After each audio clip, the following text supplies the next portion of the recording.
Hello, everyone, and thank you for joining us this afternoon for our I Have PF, Now What Patient Roundtable.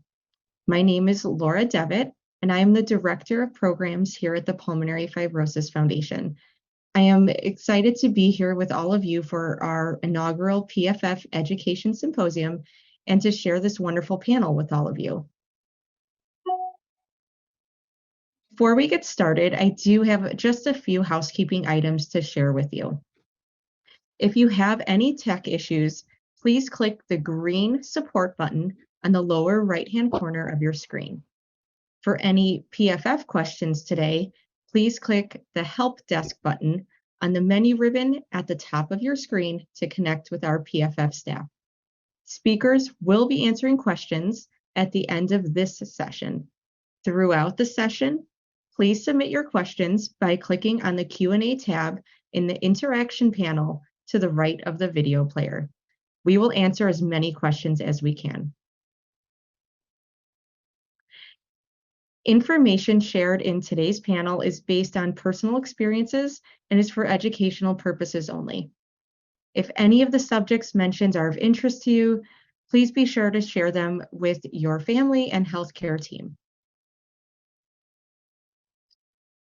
Today's panel consists of 4 wonderful representatives of the pulmonary fibrosis and lung transplant community and PFF volunteers: Tom Fry, Maggie Liebig, Forrest Reed, and Karen Smoot. I'll let each panelist introduce themselves and state their connection to the pulmonary fibrosis community. So Tom, can we start with you? Yes, good afternoon. Tom Fry, and I am a support group leader and past ambassador for the Pulmonary Fibrosis Foundation. I was diagnosed with pulmonary fibrosis in November of 2016. I had originally gotten a blood cancer, went through 12 rounds of chemotherapy and had lung toxicity, which is a cancer drug, chemo drug, and gave me the pulmonary fibrosis. And through the support of this program, I've learned so much, and here I am today, able to keep alive and running my support group meeting and staying involved with the foundation. If I could help, just ask. Thank you, Tom. Next, we'll go to Maggie. Hi, I'm Maggie Liebig. I live in Denville, New Jersey, and I also co-lead a support group and volunteer as a new ambassador for the Pulmonary Fibrosis Foundation. I was diagnosed in 2013, and it's been quite a journey, which you'll learn about as questions pop up. But I had a double lung transplant in 2020, September of 2020. So we'll talk about some of those things and put your questions in, and we're here to help you. Thank you, Maggie. Forrest? Hi, I'm Forrest Reed, and I'm a patient with IPF in Sacramento, California, and I'm a new ambassador as of this year. I was diagnosed in March of 2021. Thank you, Forrest. And Karen? My name is Karen Smoot, and I have been facilitating the support group for approximately 10 years. I was diagnosed with IPF in 2011, and I live in Albuquerque, New Mexico. Thank you, Karen. So I think we'll kind of start at the very beginning of the diagnosis process for all of you. And I would like to start with Forrest, actually, and ask, what made you seek medical attention? Were you experiencing symptoms, or did something else happen that started your diagnosis journey? Well, I reported a dry cough that had been occurring infrequently over a couple months at my annual physical in October of 2020. But I'd say this: if I hadn't coughed up some clear phlegm the day before, I might not have mentioned it, since my doctor said that my lungs were clear. And it was about 5 months later that I got a biopsy. And is that how the diagnosis was made, through the biopsy? Yeah, I had a bronchoscopy that was inconclusive, but I had a biopsy, and 3 weeks later, I learned that I had IPF, but I was also told I had a small cancer tumor in my left lung. The PET scan that was in April, a month later, revealed that the cancer was nowhere in my body, which I was really relieved to get some good news. But miraculously, neither was the cancer tumor found. So that seemed miraculous. So I asked the doctor, and he said, well, it appears that the surgeon landed right on top of the cancer and lifted it out with a biopsy. It was only about a half-inch long. So my reaction after that was, wow, seems like anything's possible. Indeed. I'd like to ask Maggie actually the same question about your diagnosis journey, and were you experiencing symptoms, or did something else? Well, it was interesting, Laura. I was actually snorkeling in Aruba, and I had a really hard swim to get back in with the guide. And when I came out of the water, I was coughing up blood. So I panicked, called my daughter, had an appointment the day I got home from Aruba with a local pulmonologist. And he tested me for many things, lupus, rheumatoid arthritis. He told me some things show up in your lungs before they manifest in other ways. So I went through all that testing, everything came back negative, and he said, this is what I think you have, and you need to see a specialist, which is kind of rare for pulmonologists to really admit that. And he said, I don't see enough patients. You need to be at a lung center following up on this. And from there, I went and had a lung biopsy, VATS biopsy, to confirm that I had IPF. And I wound up at UPenn Lung Transplant Center in Philly. Thank you, Maggie. And Tom, you touched briefly on your diagnosis journey in your introduction. Would you like to tell the attendees today a little bit more about your path? Sure. Okay, so in February 2016, I developed a blood cancer. I was a World Trade Center first responder, and they linked the cancer back to the World Trade Center. And once again, did 12 rounds of chemo. After the 9th round of chemo, I began a cough. I started getting short of breath, and my pulmonologist sent me, my oncologist sent me right over to a pulmonologist, and determined after some tests that I had pulmonary fibrosis, which was caused by the bleomycin. And basically, that's how the whole journey began. I was given a short time to live, basically told that there was nothing they could do for me. And here I am. So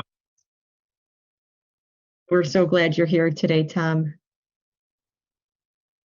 And then Karen, what was your diagnosis journey like? Oh, in 2011, I went to my primary care physician, who knew me very well. I've had the same PCP for over 25, 30 years. And I said that I was really a little embarrassed to even come in to see her, because all I had was a little cough. And I found that I was short of breath because I worked for Blue Cross Blue Shield at the time, and my boss's office was just one floor above my office. So I always took the stairs. And I found that I would take 2 short flights and have to get up at the top of the stairwell and just breathe. And I thought, I'm not going to go in my boss's office being out of breath. So I would stand in the stairwell until I could get my breath back again. Well, when I went to see my primary care physician, I said to her, I can't figure this out, because I had lost weight. I lost maybe 22 pounds at the time, and I don't weigh very much to begin with. And she started doing tests, and I said that I'm sure there was nothing wrong, because I had just done 2 triathlons in my early 60s. And so I figured it can't be anything serious. Well, then she did a chest x-ray and also sent me to a cardiologist because she said some of my symptoms could be heart related. The cardiologist said they weren't heart related, so good luck with trying to find out what it is, essentially. And I went to the pulmonologist, and he said that he knew that it was an interstitial lung disease, but what type of lung disease, he wasn't sure. So I went to National Jewish, and at that time, and National Jewish then did confirm it. Thank you, Karen. So some different routes to diagnosis. And so this is a question a little bit more about just your personal feelings when you were diagnosed. And so Maggie, I'd like to start with you, coming from the shock of, coming off a vacation and having, a great time, to realizing there was a health problem. What was your initial reaction to your diagnosis? Well, for me, it pretty much went, oh no, not me too. My brother had IPF, and he was at National Jewish and living in Colorado and fighting it. And I thought it was just unique to him. I come from a large family. And so I just, I said, I'm not going to let this get in the way of my life. I'm going to live my life. I'm going to figure this out. I'm going to stay healthy until a cure is found. I just knew science was moving fast. So I started researching, found the Pulmonary Fibrosis Foundation, went to pulmonary rehab, found the support group that I joined to learn more, and I started learning more. And that the support group was so invaluable, with everybody talking about, their different levels of progression and where they were. But, just gleaning from the internet whatever I could, because I really was not going to let this get in the way. So yeah, I was shocked, but I also said, well, it's a journey. I'm going to figure this out. And that's pretty much still a journey, but I'm figuring it out. Thank you, Maggie. And Tom, I'd like to ask you the same question, having such a route to your pulmonary fibrosis diagnosis. What was your initial reaction when they told you that news? Wow, Laura, when I first got the news, I went to my oncologist and I said, listen, this pulmonologist just told me I have this thing called pulmonary fibrosis. There's nothing he could do for me. It's terminal disease. He said, I'm going to pray for you, which I appreciated, but I knew I was in trouble. And at that point, I became into like a depression and sat there waiting to die. And I started reaching out on the internet. Then I found the Pulmonary Fibrosis Foundation. And through that, I got involved in a personal support group, and I met people online. I found somebody that was living with the disease for 18 years. And I decided to be my own advocate. I went out to the Mayo Clinic in Jacksonville, Florida, and I started, fighting to live. I was at a point of very serious isolation and depression. I was fighting the cancer. I was doing the chemo. I had gotten pulmonary fibrosis. I felt basically like I was shot out of a circus cannon, and there was no hope. And I got into pulmonary rehab. I started seeing Mayo Clinic, a specialist there who dealt with my pulmonologist that I found here in Melbourne, Florida. And I decided to get up and start doing things and walking and exercising. And I got a rescue dog, and I started to live again. And it made all the difference in the world. I could have gone in either directions. It's like a roller coaster. This whole journey has been a roller coaster for me. I had good days, bad days. I was hospitalized a few times with pneumonia. during the last 6 years or so. So I've been all over the place. And now I'm in a lung transplant program. I can't get the transplant because I am stable right now. I had lost 100 pounds. I started walking and lost 100 pounds.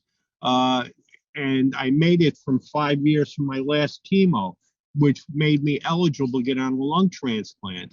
But since I'm stable, I'm being monitored till my stats drop.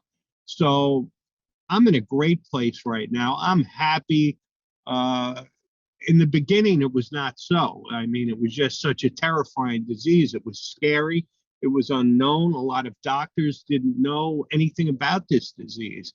And now I'm in a great place, and I enjoy life today. I enjoy life. I do the walks. I do meditation, and I go to my doctor's appointments, and I go to my transplant doctor just to keep being monitored till I can get on that list. And that's basically where I'm at now. So that's it. Thank you, Tom. I think you hit on a really great point that the beginning of this journey for so many can feel extremely tumultuous. It's very scary, you know, receiving a diagnosis and then finding out what exactly that diagnosis means. I know we have a good number of folks who have joined us today who are relatively new in their disease journey, either recently diagnosed or recently finding the Pulmonary Fibrosis Foundation. And so I wanted to ask, and I'll start with Forrest for this one, is there anything that you wish you had asked your doctor at the time of your diagnosis that maybe you didn't know to ask at that time? Anything that you think newly diagnosed patients should be aware of and should ask their physician? Well, I would again chime in and say my wife and I were exceptionally shocked when we heard that I had IPF. I'd never smoked, so it hit us both out of the blue. And the first information I encountered on the internet said life expectancy to 3 to 5 years. So it was kind of a spiral. But I just really felt like I think Maggie said it, I just needed to drill down and find everything else I could possibly find about the disease. So I had a really good pulmonary doctor who's now left Sacramento, but she was with me for a couple of years. And she was very honest, and she had 30 years of experience. So she really helped educate me. And at the same time, I guess the one question I didn't ask was at the point of diagnosis, when I was told I had cancer, I didn't really ask if it didn't seem like cancer and IPF were compatible. And so I basically learned that chemo and radiation wasn't an option. But I got really lucky that it got lifted out with a biopsy. So really, I think when I really started to learn more about good information is actually when I found the foundation. When I found PFF, that's when I really started learning more what I would say was trusted information. Thank you, Forrest. And Karen, I'd like to ask you the same question as well. Is there anything that you wish you would have asked your doctor at the time of your diagnosis? Yes, when I was first diagnosed, the level, the variety of emotions that everyone has just stated, frankly, I didn't have those. I didn't have that variety of emotions. I had sadness because I have one grandson and who is near and dear to my heart. And I wanted to make sure that I saw him graduate high school. And so I was sad when I was diagnosed that I thought, what they were estimating is that I wouldn't see him graduate. Well, but I never thought, why me? I never did. I never smoked. I just never even thought. I thought, well, like, why not me? Everybody has lots of things that they deal with. I'm very much of a pragmatist when it comes to disease. Now, the only thing that I would have done and asked my physician at the time, because I did ask him about prognosis, and he said, much of the response that we get from pulmonologists saying when it's IPF that, well, they shrug their shoulders and say, I don't know. You know, you may have a deterioration of your quality of life and need to get on more oxygen initially, then plateau, and then be okay for a while, and then you just tank. I remember him saying that, you just tank. And so I said, I wish I would have said, okay, what could I do to increase my odds of living longer? It's all pretty simple. You know, okay, do I do exercises? And, you know, so do I get involved in clinical trials? Do I do pulmonary rehab? And I didn't ask him those questions, you know. So I think that that's what I would say is, okay, accept it, you know, accept it for what it is.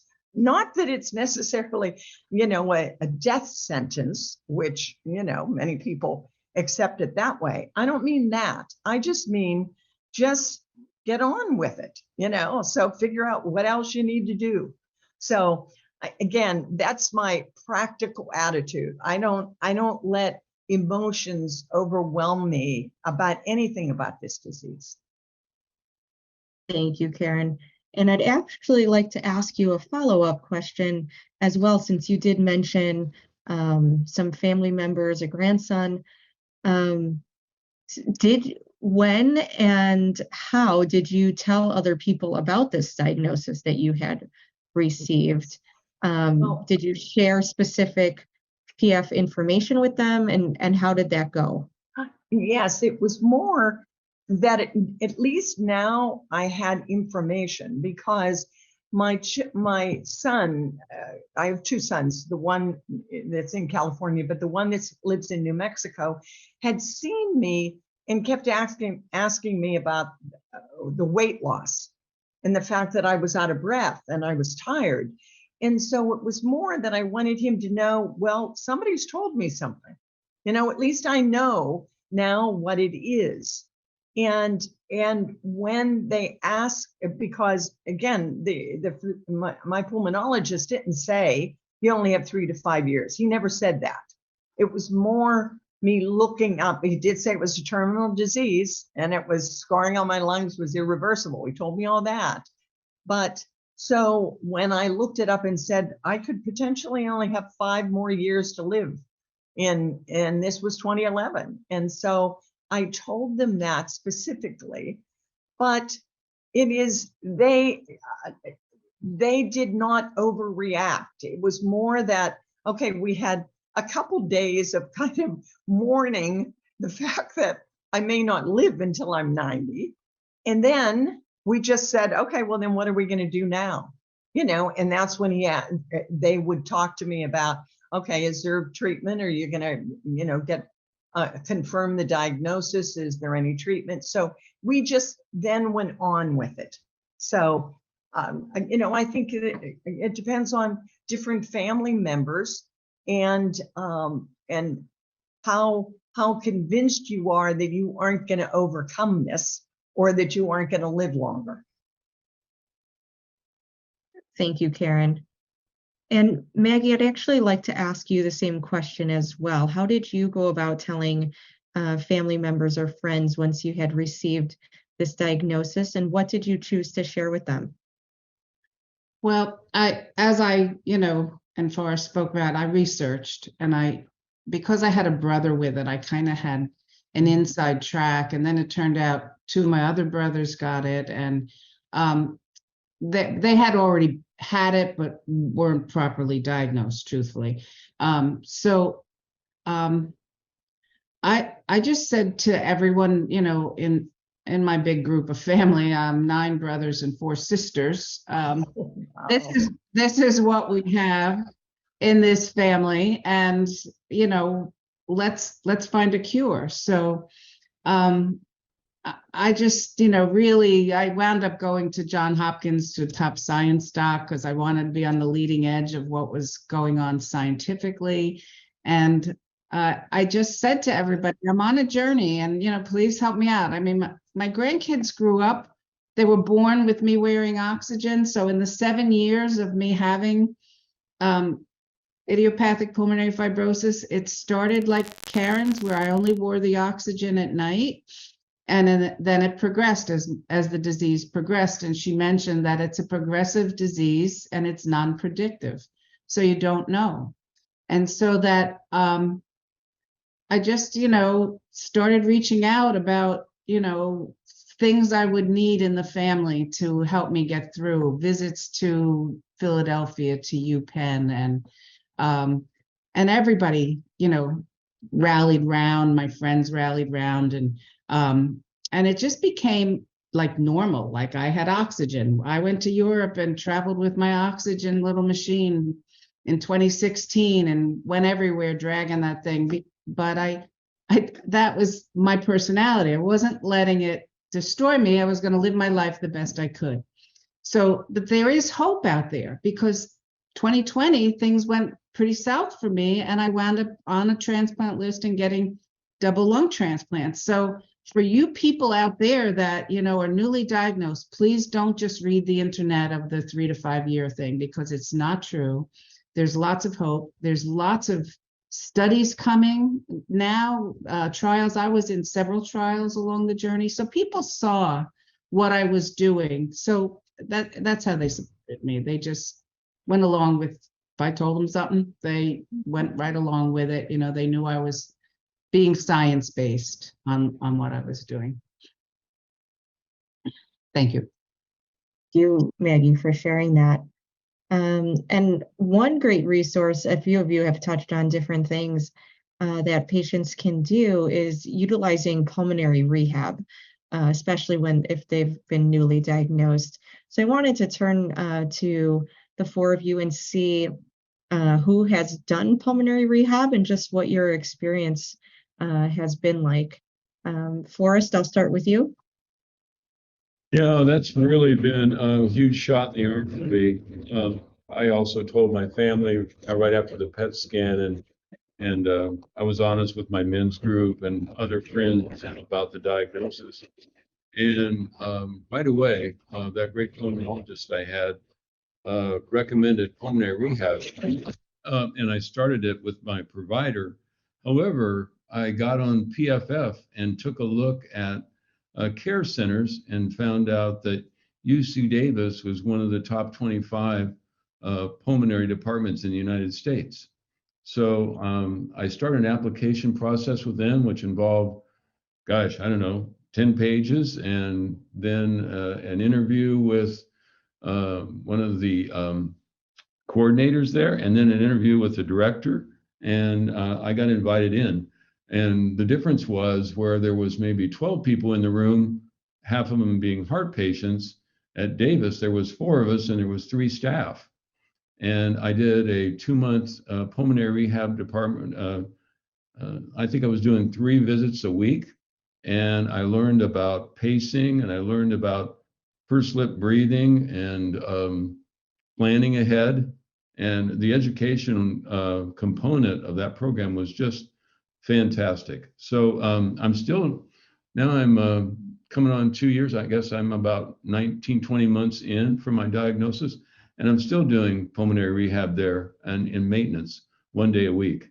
And, I do a lot of I'm really active, but I just recently got a kayak and, taking up archery and doing a lot of other wonderful things, including Qigong. So I've found that pulmonary rehab has been a huge shot in the arm for me.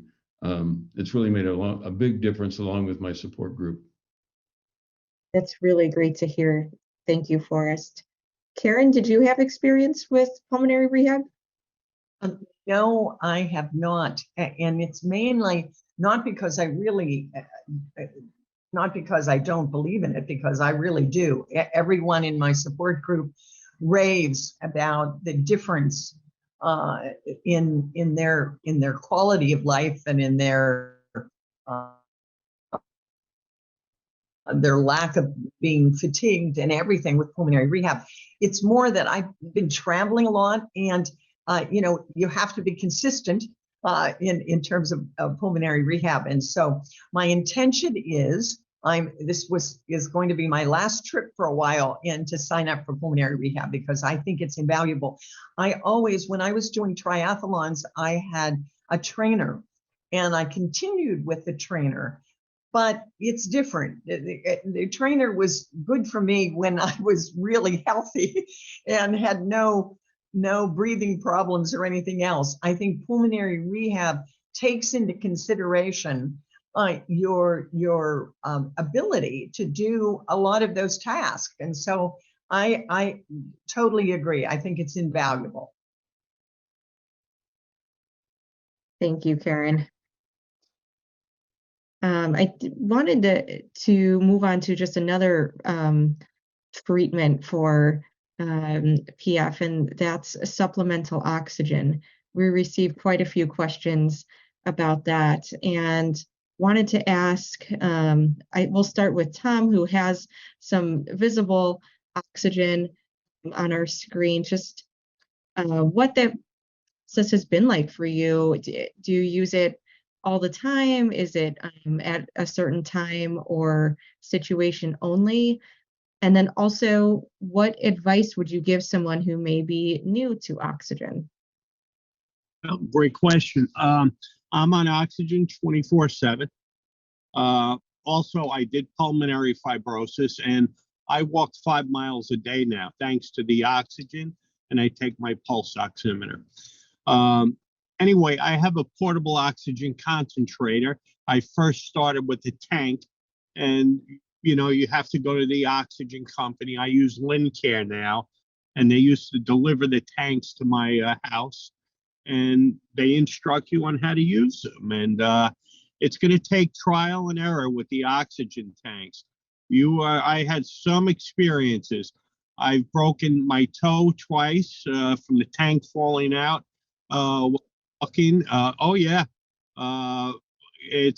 I've ripped display cases of the 7-Eleven right out the oxygen, like ripped it down, and I was excited.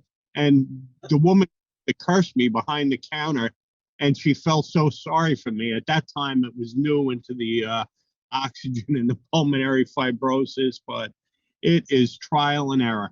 But you get used to it. You're going to get funny stares and everything else. I'm proud to have my oxygen on now. You will get used to it. It's trial and error. You have to use it as directed. You can't just take it off. Oh, I'm feeling great today. This was explained by one of my doctors. I went into his office one day and he said, "Why don't you have your oxygen tank on?" I said, "Oh, I'm feeling great today." He said, "No, that's not how I prescribe this." He says, "You're to put it on 24 hours, 7 days a week at level 2. Otherwise, you're going to get pulmonary hypertension as well as pulmonary fibrosis." So you have to use it as prescribed by your doctor. It's a prescription that they give you. Keep your hoses clean. These hoses change. I throw them away every week and I put another one on. You have to keep these hoses clean. Otherwise, you're going to start getting colds and respiratory funk, and you don't need that. And it's just trial and error, trial and error. If you could get the portable oxygen concentrator, the electronic charging ones, that made my life so much easier than those big tanks. The tanks would run out after about 2 or 3 hours of use, so I would have to keep changing them. And once again, if you leave the tank, the holder open a little, and you're walking, it could fall out, hit you in the toe, break a foot, crack a tile. I mean, they're like boulders, those things. But supplemental oxygen has led me to be able to continue my pulmonary fibrosis rehabilitation outside in the medical facility. And it's great to be able to walk in a park now with my dog. And we break it up that I can walk 5 miles a day. And in the beginning, if I told you I could walk 500 feet, I would have told you you're nuts. And 6 years later, I lost 100 pounds. I went from a size 50 waist to a size 36. I feel healthy. I feel good. And it's because of the oxygen. And the pulmonary rehab, and just having that positive go in life. So that's it. Any other questions, you can feel free to reach out to me about oxygen. Thank you, Tom. And thank you for sharing, kind of the real deal of there's going to be some mishaps and, but you can get used to it and you can have, great success with it as well. I think that's so important. Right. And one other, oh, go ahead. Kids are great. They're going to ask you, little kids are going to come up to you and they're going to ask you, what's that? And I love it. And you just tell the kids it helps me breathe and stuff. Some adults could be jerks, but just get used to, don't get embarrassed about having the oxygen hose on. At first I was, and I got over it. So that's it. Thanks. Thank you, Tom. Maggie, were you on supplemental oxygen? I was, and as I stated earlier, it started just at night and then it progressed. And like Tom, the tanks can be a little cumbersome, but I liked them. And I wound up getting a backpack because the same thing, I didn't want to, at that time, I didn't have a concentrator. And the supply company that, your prescription goes to, they'll only give you one thing or the other. So I kept the tanks as sort of to use at home. They give you a larger concentrator for you to sleep at night. So that's part of it. So at my house, I could just have a 60-foot hose attached to a machine and I could get around all over the place. And then I, bought personally a rolling one that I could recharge that I could then take because I was planning on some trips. And like Forrest, I've been a long time kayaker, so I needed something. The tanks fit really well into the kayak, so I could still kayak. And I do know that from running a support group that men especially are embarrassed to keep that hose in their nose when they're out of the in public. Now, I was a professional salesperson. I would get up in front of large companies and maybe have 60 people in the room, and to make them comfortable about me having an oxygen, I would just get in and start with, hey, the girl with the hose up her nose is here, and people laughed. They knew I was comfortable with it and it made them comfortable. So if there's a way people can find a way to make it okay for themselves, it's most important. It's a lifeline, really. Without it, you're just like Tom mentioned, getting pulmonary hypertension. So anytime your oxygen drops below 88, you're at risk of creating pulmonary hypertension. So everybody out there who has this disease, the first thing they should have is a pulse oximeter, and make sure you're checking it regularly when you climb stairs, when you walk around your house, when you're outside walking.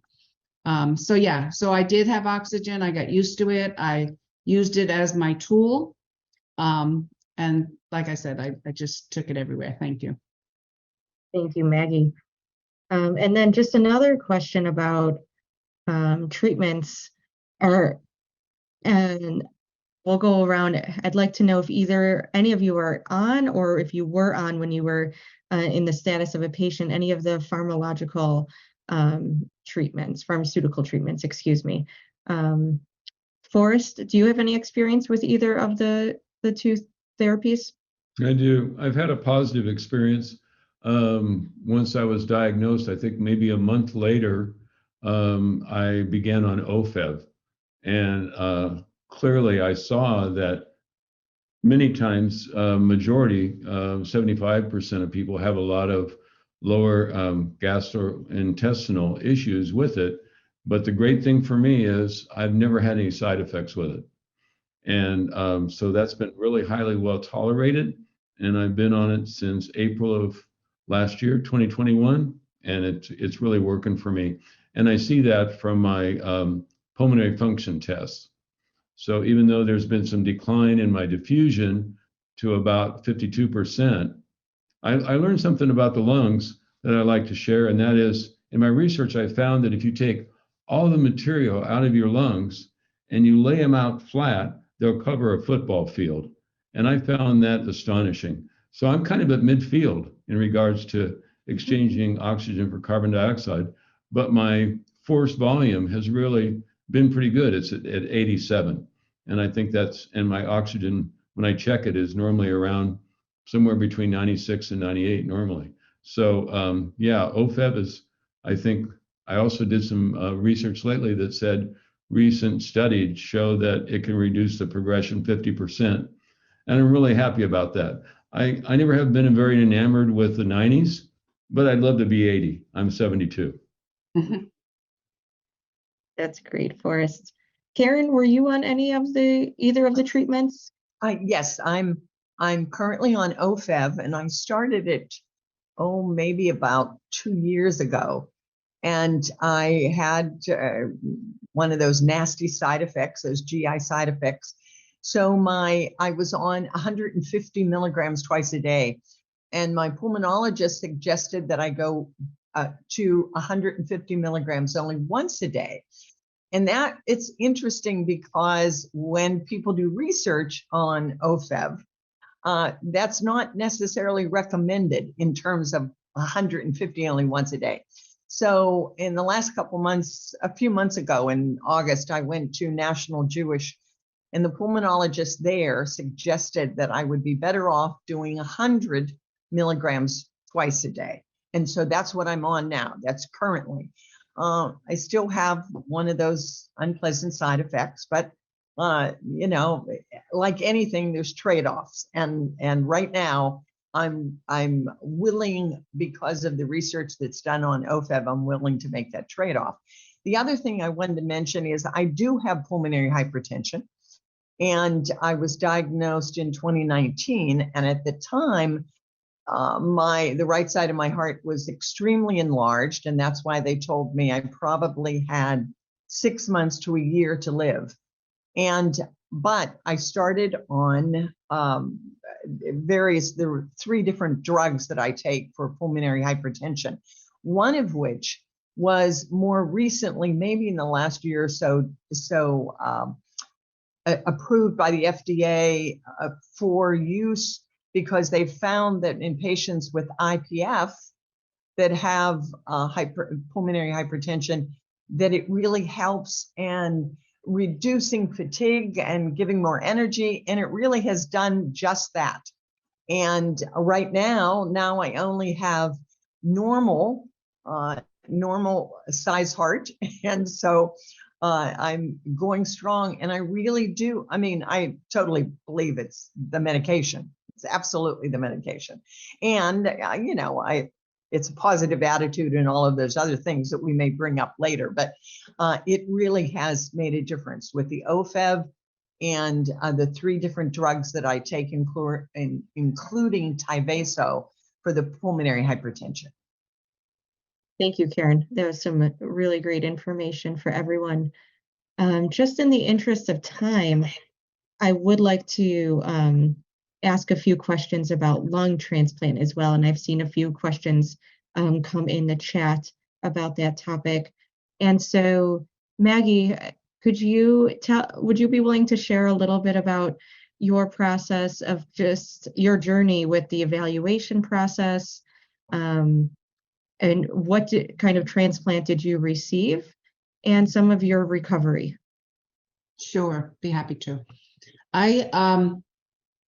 As I said, I had a 7-year journey, so I was going along really slow. I was, again, taking the drugs, first Esbriet, then pirfenidone, to slow the progression, and I was really staying healthy until a cure was found. I believed in science, and when I started getting worse, I realized that, you know, as the transplant center was telling me, you're going to have to really lose weight. So one of the things that they check for to get you on a list is what your BMI is, and different centers have different rules and amounts. So at that time I was at Johns Hopkins. Johns Hopkins is really 3 hours away. So to be evaluated and transplanted at a center, they want you to be within 2 hours of it. So I went from Hopkins back to UPenn, where I had started, and got back into that program where I was followed.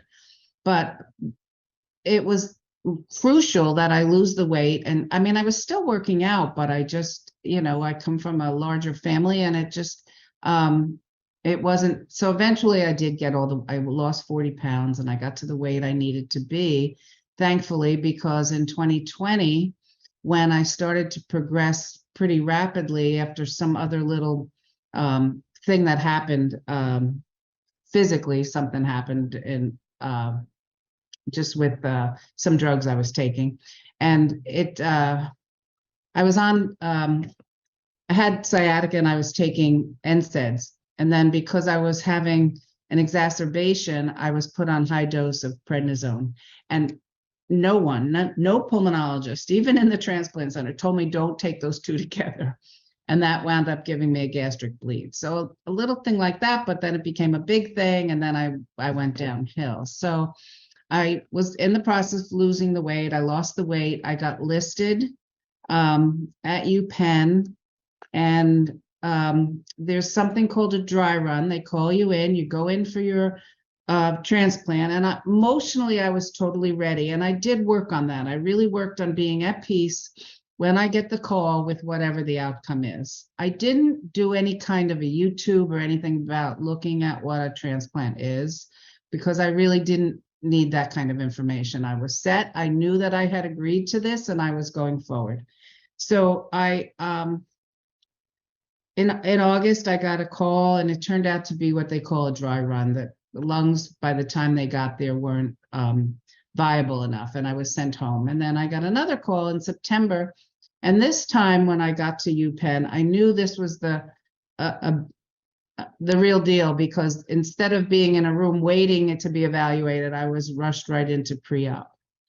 And so the process was pretty quickly in that instance. And the surgeon came in and I talked to him a little bit about the lungs, and then and I really was at peace. I zenned myself out. I'm very good at meditating and being pretty calm about things. So I woke up with new lungs, but I couldn't speak because they still have you intubated. They get you up pretty quickly. I got out of ICU in 2 days, which is pretty rare, but I think it's because I kept myself in such really good shape with the pulmonary rehab that I did. In fact, I worked with somebody online at home who's a pulmonary rehab person in Connecticut, and I have to say he got me really in shape for the transplant. And so once I got up and I started walking, I panicked. Like I was looking around for my oxygen. Like I just didn't get that I was breathing through my own lungs, or these new lungs. So that was kind of, they kind of laughed at me a little. My daughter was sitting there and said, "Mom, you don't need that tank anymore," And so, as much as people say, "Oh, wasn't it painful?" and all, yeah, it was to some degree. It wasn't any worse than childbirth, or it was a surgery. They give you drugs. I don't like taking drugs, so I kind of got off them and just went to Tylenol pretty quickly. I rested a lot. I needed to stay near the center, so I did, and I went to their rehab 3 times a week, and truly was, done and out of that hospital in 11 days and home in a couple of weeks with their rehab. So it's a process and a journey that's different for everyone. So please understand that. Who's out there listening, just 2 things: stay in shape, get yourself mentally ready, and it's a cure. It's really, I'm cured. I've been great for 2 years. I take a lot of post-transplant drugs, so that's part of the journey. You get nice prednisone cheeks. That's okay. I have great 32-year-old lungs, so I'm very grateful and truly blessed. Thank you. Thank you, Maggie. And we did receive a question as well, and I think it's important to address. Was anything different than you expected post-transplant? Either with the recovery process or just, different protocols you had to follow? Well, yeah, there's different protocols that you have to follow. One was you can't garden anymore. I'm a big gardener. You can't disturb soil because the bacteria in the soil. You can't eat anything raw anymore. And I was a big sushi eater, so I changed that habit. Not terribly, not life-changing. there's the regime of drugs. So there's a pill case they give you and you fill it out for the week. And so it was unusual for me to, normally I took a lot of vitamins. Now I'm taking these very specific drugs. And they has to be at a 12-hour interval with some of them. So just getting in the routine of that, it didn't take long, but a couple times I messed up and called, panicked. Oh my God, I missed this drug or something. But as long as you get back on track pretty quickly, there's no real damage. There is something that happens to a lot of people. It's called A1 rejection, or it's, just your body is going to try to reject that. For me, it wound up being just on an antibiotic for 3 days, and it went away. Another thing they do post transplant is they check your lungs through a bronchoscopy to make sure there's no bacteria growing, there's no rejection. So you have a couple of those the first year. By the second year out, you're pretty much maybe having one. I think I had one, and none really going forward. So it's a process where the first year is critical. Whatever the routine is that they give you, you must follow, really strictly follow that. The first year is where problems happen. And if you stay healthy, exercise, very important, and follow the routine with the meds, you'll do great. Thank you, Maggie.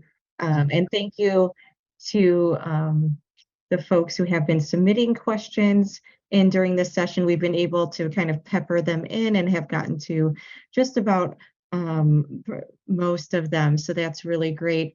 And while we have a few minutes left, I wanted to ask the question of, throughout this journey that you've had with pulmonary fibrosis and or lung transplant, where have you found support for dealing with this disease? What has been the most helpful for you? Anything from family and friends to support groups, medical team, anything like that. If you're willing to discuss. Forrest, I'd like to start with you. I say yes to everything you just mentioned, Laura.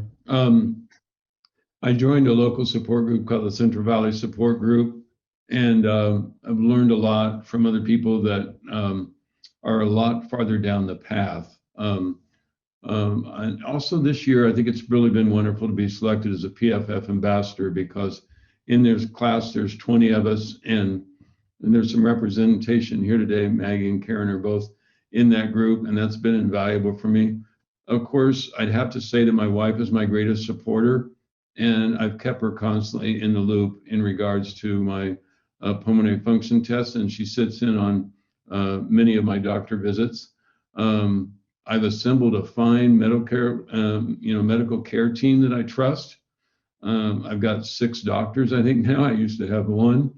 And one of the doctors that is involved was, an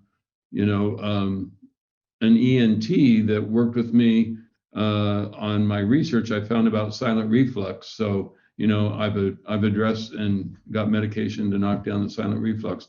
And also my friends have been a great support system. Thank you, Forrest. And Karen, what about you? Yes, I would say, I mentioned that I have a son and his darling, charming wife who is delightful.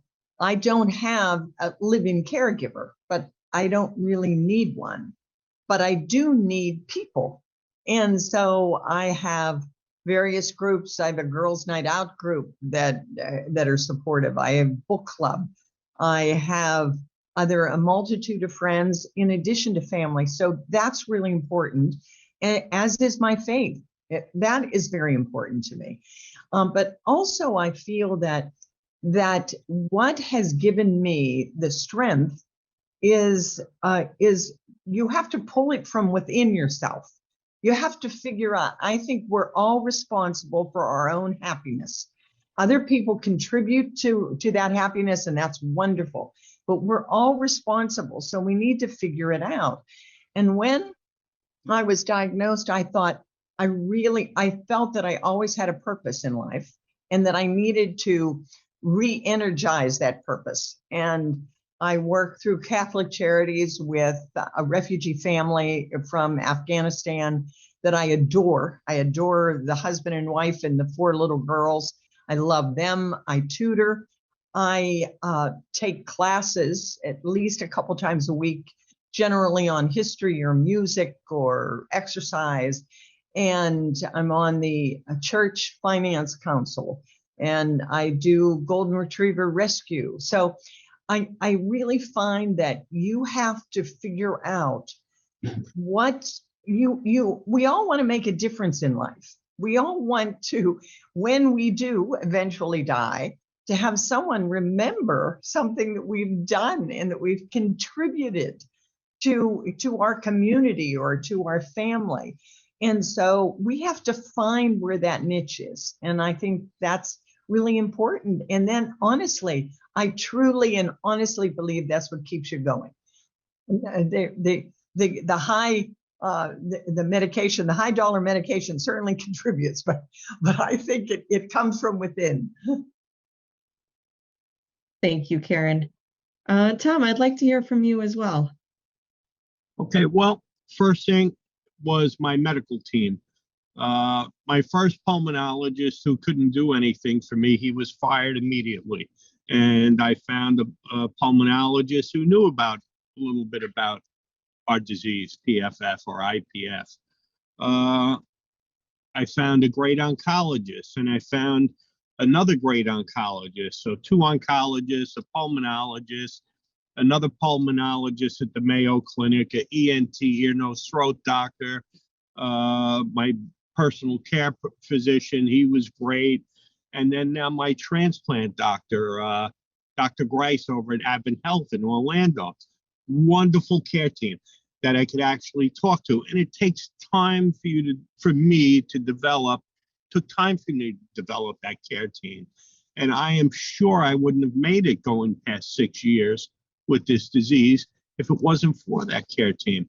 And then my families and friends helping me get the doctor's appointments when I was very sick and coming to visit me in the hospital, and, dealing with the cancer and the pulmonary fibrosis. It was very trying times when I was going through the chemo and this, and I really didn't think I would be here today.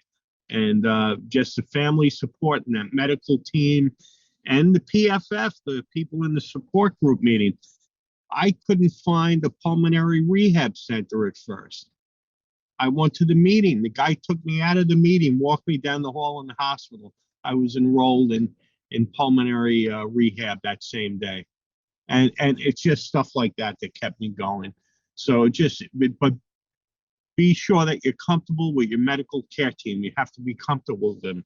If you don't like a doctor, change, find a new one. And that's all I have to tell you on that. So. Thank you so much, Tom. And Maggie, is there something you could tell us? We have just a few seconds to wrap up, but were there any sources of support that we haven't covered yet? Well, for a transplant, you do have to have a caregiver that is assigned, and they actually sign that they're willing to be there. So yeah, and I told you I had a big family, so I was pretty, but like Forrest said, it's all of the above. I really rely on my transplant team, the doctors, my family, and myself, really. And that's my care team. Thank you, Maggie. And thank you so much to our entire panel here for sharing their experiences and stories today. I think it's been a really great discussion. Thank you to those who asked questions. I hope you found the answers to be helpful and insightful. Next up, please be sure to visit our exhibitors in the exhibit hall. Our next presentations will begin in a half hour at 3:30 p.m. Central Time. Theater 1 will feature an overview of treatment options. And in Theater 2, you can hear from staff and volunteers about how to get more involved with the Pulmonary Fibrosis Foundation. You can access either theater from the lobby. Then at 5 o'clock Central Time, please join us for an all-community networking event During this event, you will have the chance to meet with others who have a similar connection to pulmonary fibrosis.